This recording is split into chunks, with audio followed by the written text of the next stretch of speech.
3 buah kapal tongkang ini ditangkap personil TNI Angkatan Laut yang tengah berpatroli di perairan laut di Kabupaten Konawe Utara. Ketiga kapal yang ditangkap masing-masing kapal TB Marina, TB BUP, dan PSPM 22 yang seluruhnya bermuatan ore nikel tanpa dokumen. Penangkapan ini berdasarkan informasi intelijen tentang kapal membawa ore nikel dari perairan Marombo, Kabupaten Konawe Utara menuju Kabupaten Morowali, Sulawesi Tengah. Untuk sementara dilabuhkan di perairan Molawe, Kabupaten Konawe Utara, di bawah pengawasan Pos Angkatan Laut Konawe Utara.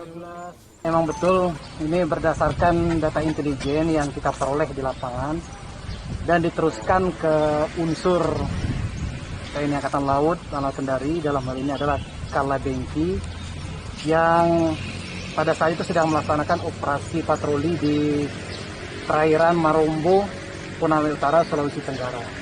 Dari data tersebut kita tindak lanjuti, tentunya sesuai dengan pemeriksaan.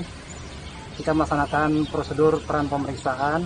Dari hasil pemeriksaan tersebut, kita memeriksa 3 kapal berupa Tenggo Bravo yang membawa ore nikel. 3 kapal tersebut yaitu Tenggo Bravo Marina 14, kemudian Brau 22, dan Tenggo Bravo Boape 2.